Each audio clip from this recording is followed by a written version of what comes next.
तो पिछले एपिसोड में हमने देखा था कि सब ब्लैक बुल के मेंबर आस्था की मदद करने में जुट जाते हैं एंड एपिसोड के एंड में नोएल एंड फिनरल एक बंदे के पास जाते हैं। इसका नाम फ्रांजेल क्रूगर होता है। नोएल इसको कैसे जानती है, आस्था का इसके साथ क्या कनेक्शन है, तो चलो इसको जानने के लिए हम अभी की टाइमलाइन से 5 महीने पहले के समय में चलते हैं, जब आस्था और यूनो को उनकी ग्रीमोइड तो मिल गई थी, पर वो अभी तक मैजिक नाइट एंट्रेंस एग्जाम के लिए निकले नहीं थे रॉयल कैपिटल की ओर। आस्था हाज विलेज के पास एक जंगल में कैंपिंग करता है। वो बड़ा सा डीमन स्कल है ना, उसी के आसपास है वो ट्रेनिंग करने के लिए। उसने कभी तलवार चलाना सीखा नहीं, तो इसलिए उसको नहीं पता कि तलवार को कैसे पकड़ना है, कैसे इस्तेमाल करना है। वो बस जोर जोर से एक बड़े से पत्थर पर उस तलवार को मार के प्रैक्टिस करता है। तभी आस्था की ओर एक बंदा भागते हुए आ रहा होता है, वो भी बिना कपड़े के, और उसके पीछे एक सुअर पड़ा होता है। आस्था कहता है खुद के साइड हट जाओ। आस्था अपनी तलवार से मार के उस सुअर को भगा देता है। ये वही बंदा फ्रांजेल है जिसके पास नोएल एंड फिनरल पिछले एपिसोड में गए थे। ये बंदा नदी में फिशिंग कर रहा था एंड वो सुअर के इलाके में चला गया गलती से, और वो सुअर इसके पीछे लग जाते हैं। फ्रांजेल का पेट गुटर गुटर कर रहा होता है एंड वो आस्था का पकाया हुआ खाना खाने लगता है। वो खाने की काफी तारीफ करता है, पर उसको ये भी नहीं पता होता कि ये क्या है। वो बस उसको खाता जाता है जल्दी जल्दी, और उसके मुंह में अटक जाता है खाना। आस्था उसको पानी देता है, फ्रांजेल पीता है और कहता है ये क्या चीज है। जो भी था काफी कड़वा था। आस्था बोलता है ये है मोगुरु लीफ जूस। आस्था इस मोगुरु लीफ जूस को अक्सर पिया करता था। उसको लगता था कि इसे पीने से उसके अंदर जादू आ जाएगा। आस्था पूछता है कि तुम नंगे क्यों घूम रहे हो। वो बोलता है क्योंकि मैं नहीं चाहता था कि मेरे कपड़े भीग जाएं, गीले हो जाएं। मैं फिशिंग कर रहा था ना नदी में। फ्रांजेल का पेट भर जाता है एंड वो उसके बाद वो आस्था को कहता है तुम मेरे घर चल सकते हो, मैं तुमको थैंक यू बोल सकूंगा मेरी मदद करने के लिए। वो उस बंदे के घर जाते हैं। आस्था कहता है मैंने कभी नहीं सोचा था कि इस जंगल में ऐसा कोई घर भी होगा। थोड़ी देर बाद आस्था अपनी एंटी मैजिक स्वॉर्ड दिखाता है फ्रांजेल को। वो बोलता है ये मेरे लिए नया है, मैंने ऐसा पहले कभी कोई चीज नहीं देखी जो मैजिक को नलीफाई कर सके। आस्था कहता है हाँ मेरे लिए भी ये चीज नहीं है, और यही मेरे को मैजिक नाइट एंट्रेंस एग्जाम में पास करवाएगी, इसलिए मैं यहाँ जंगल में कैंपिंग कर रहा हूँ ट्रेनिंग करने के लिए। वैसे तुम इधर क्या कर रहे हो ओल्ड मैन। फ्रांजेल कहता है ओल्ड मैन, मैं तो सिर्फ अभी 28 साल का हूँ। आस्था कहता है सिर्फ 28 के, पर दिखने में तो तुम काफी बूढ़े लगते हो। फ्रांजेल इधर पहाड़ों में, इधर जंगलों में किसी का वेट कर रहा है। ज़ैल आस्था को बोलता है तुम इधर ट्रेनिंग करने के लिए कैंपिंग कर रहे हो ना, तो क्यों ना तुम मेरे साथ रह लो जब तक तुम ट्रेनिंग कर रहे हो। आस्था कहता है सच में, मेरे को लगता है कि तुम मेरे हॉट स्वीट पोटैटोस खाने की सोच रहे हो, इसलिए मेरे को अपने साथ रहने को बोल रहे हो ताकि मैं तुमको खाना बना बना के देता जाऊं और तुम खाते जाओ।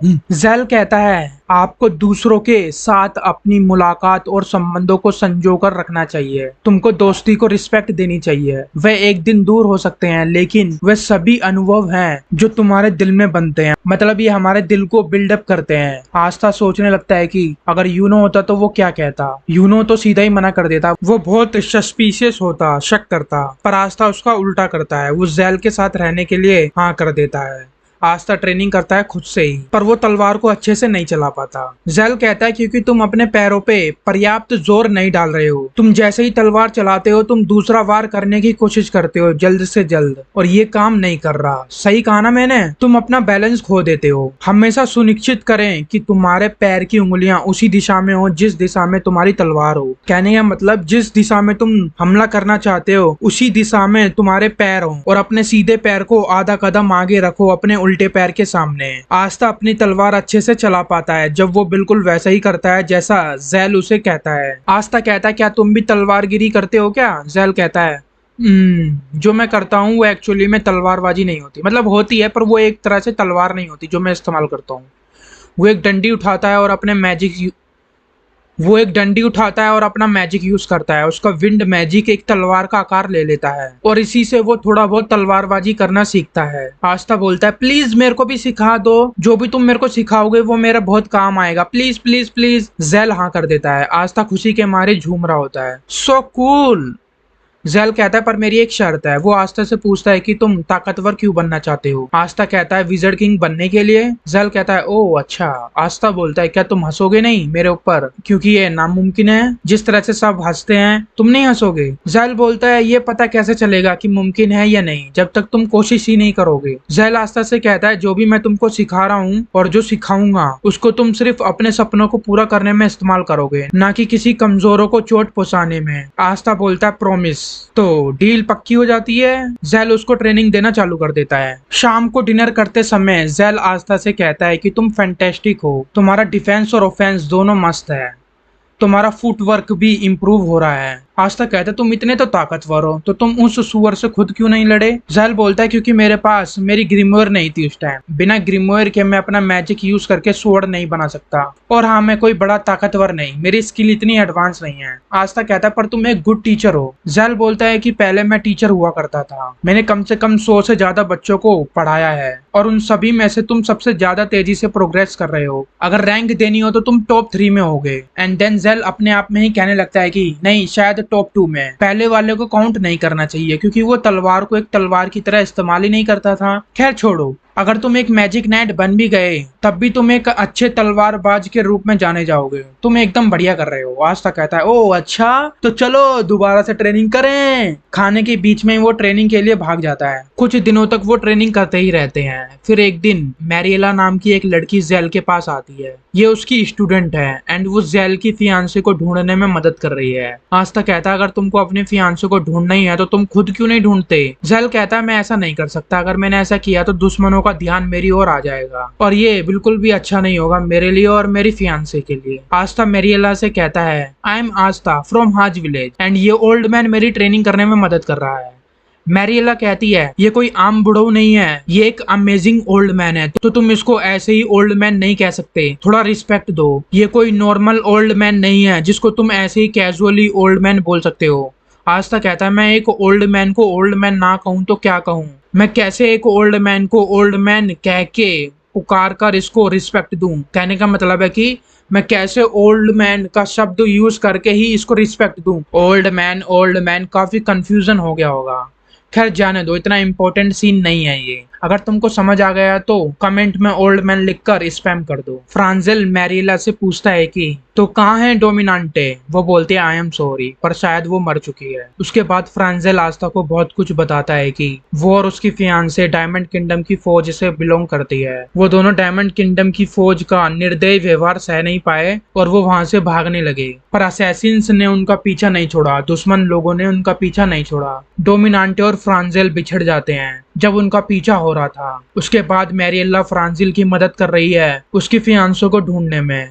फ्रांजेल छुपा रहता है क्योंकि उसको डर था कि अगर कोई भी गलती से उसे देख ले तो दुश्मन चौकन्ने हो जाएंगे और आसपास डोमिनांटे जहां भी जिंदा होगी वो भी खतरे में आ जाएगी, इसीलिए वो छुपा रहता है और मैरिएला उसकी फियांसों को ढूंढ रही है। वो फ्रांजेल को डोमिनांटे की छड़ी देती है ये कहते हुए कि ये उसी जगह पड़ी हुई मिली थी मुझे जहां तुमने कहा था कि उन दुश्मनों ने हमला किया था तुम लोगों पर, और उधर ही मेरे को थोड़ा सा खून पड़ा हुआ दिखाई दिया था। फ्रांजेल कमरे में जाता है ये कहते हुए कि मेरे को थोड़ी देर अकेला रहना है। वो उस छड़ी से कोई जादू टाइप करता है डोमिनांटो को याद करने के लिए। थोड़ी देर में उस रूम में मैरिएला आती है और कहती है मेरे को माफ करना पर मेरे को कुछ जरूरी बात करनी है। तुमको वो पल याद है जब तुमने मुझे और बाकियों के स्टूडेंट को भागने में मदद की थी।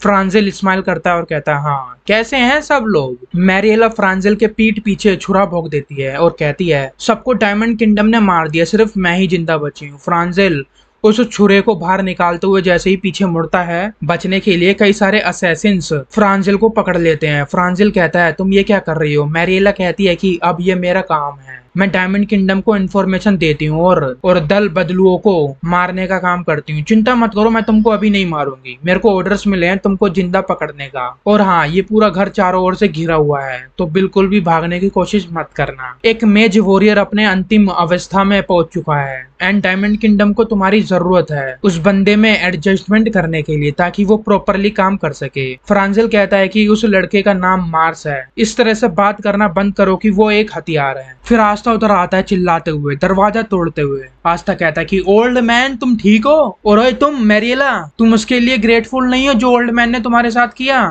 मैरिएला कहती है मैं हूँ, मैं आज सरवाइव कर पाई हूँ क्योंकि मुझे फाइटिंग टेक्निक आती है, इसने ही मुझे फाइटिंग कॉम्बैट सिखाया और इसलिए मेरे मन में इसके लिए काफी रिस्पेक्ट है, तभी मैं इसको रिस्पेक्ट से बुलाती हूँ, तुम्हारी तरह नहीं हूँ और मैं तुम्हारी तरह कभी इसको नहीं बुला सकती ओल्ड मैन उस तरह से बोल के। आस्था कहता तो फिर क्यों तुम ये सब कर रही हो। मैरिएला कहती है अगर मैं इन सब के बारे में चिंतित रहूंगी ना तो मैं अपना काम नहीं कर पाऊंगी और अब मैं डायमंड किंगडम के लिए काम करती हूँ, तुम्हारे लिए यही सही होगा कि तुम इन सब में ना पड़ो। तुम ऐसे बंदे के लिए मरना नहीं जाओगे जिसको तुम जानते भी नहीं हो। आस्था कहता है पर मेरे को लगता है कि मैं उसको जानता हूँ अच्छे से। फ्रांजिल कहता है मैरिएला सही कह रही है, उसकी बात मानो आस्था। तुमने मेरे से प्रॉमिस किया था ना कि जो मैं तुमको सिखाऊंगा वो तुम सिर्फ अपने सपने को पूरा करने में इस्तेमाल करोगे। तुम ये सब एक अनजान बूढ़े आदमी को बचाने के लिए नहीं करो, ये गलत है। आस्था कहता है पर तुम मेरे लिए कोई अनजान बूढ़े आदमी नहीं हो। फ्रांजिल कहता है मैं बूढ़ा जरूर हूँ पर मैं ये अपने आप संभाल सकता हूँ।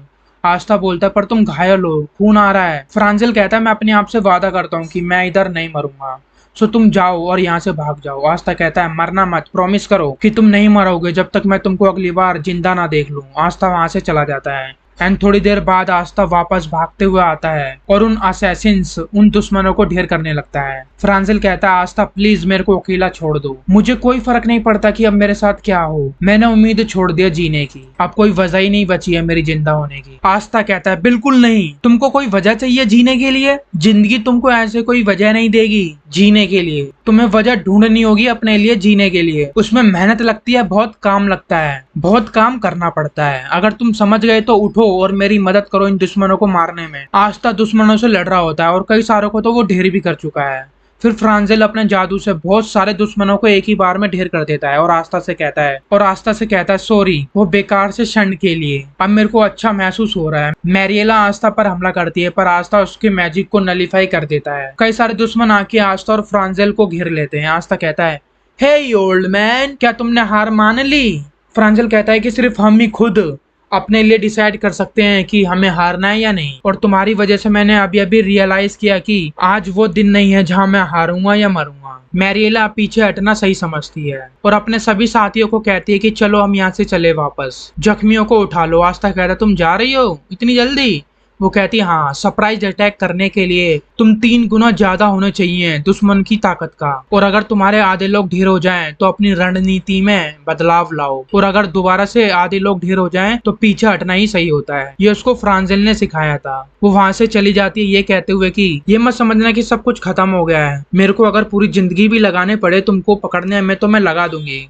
फ्रांजिल कहता है ठीक है, आज से मैं भागना छोड़ रहा हूँ, अब मैं कायर की तरह नहीं रहूंगा, डोमिनांटे जिंदा होगी और वो जहाँ भी होगी मैं उसको ढूंढ लूंगा। आस्था कहता तुमने सुना मैरिएला, तुमको पूरी जिंदगी भर इस ओल्ड मैन से लड़ना पड़ेगा इसको पकड़ने के लिए। एपिसोड के एंड में हमें दिखाया जाता है कि आस्था कहता है तुम जा रहे हो इतनी जल्दी? फ्रांजिल कहता है कि हाँ मैं जा रहा हूँ, मुझे डोमिनांटे को ढूंढना है और जैसे ही वो मिल जाएगी मैं अपने गलत कामों के लिए प्रायश्चित करूंगा। मैंने अभी सोचा नहीं कि मुझे किस तरह के अच्छे काम करने होंगे प्रायश्चित करने के लिए, पर इतना पता है कि जितना मैंने गलत काम किया है उसके लिए मुझे काफी साल लग जाएंगे, इसलिए मैं अभी मर नहीं सकता। थैंक्स टू यू मैं ये बात समझ पाया। फ्रांजिल वहां से जाने लगता है। अगर उसने और थोड़ी देर बातें करी तो वो इमोशनल हो जाएगा और गुड बाय बोलने में दिक्कत आएगा। आस्था कहता है क्या तुम ऐसे ही चले जाओगे? वो बोलता है समय सबके लिए अलग अलग बीतता है, जो कुछ करने के लिए कोशिश करते हैं उनके लिए समय अलग तरह से बीतता है और जो कुछ नहीं करते उनके लिए अलग तरह से। तो मैं अपना समय बचाना चाहता हूँ,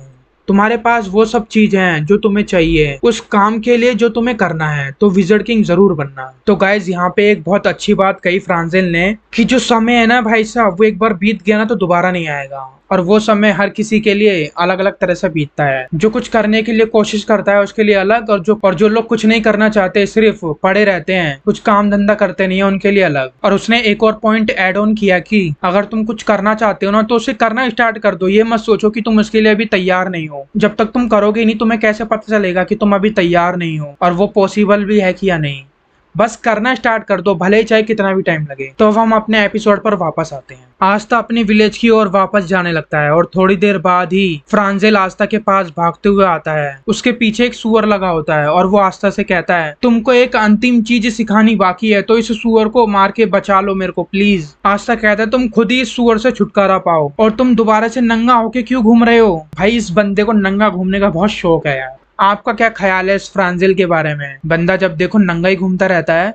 इसके बारे में कोई अच्छा सा जोक मारो कमेंट में। और ये वीडियो काफी लंबा बन गया है, वीडियो आपको कैसा लगा कमेंट में बताइए। इसी तरह से ढेर सारे एपिसोड आते जाएंगे, बस थोड़ा टाइम लगेगा क्योंकि मैं अभी अपने होम टाउन में नहीं हूँ, कहीं बाहर गया हूँ किसी काम के लिए, और वो काम में शायद कई महीने लग जाएंगे। जो भी हो भाई, जब भी मेरे को हल्का सा भी टाइम मिलेगा मैं वीडियो बनाने में लग जाता हूँ और बना के डालता रहता हूँ। तो जल्दी नेक्स्ट एपिसोड आएगा। जय हिंद।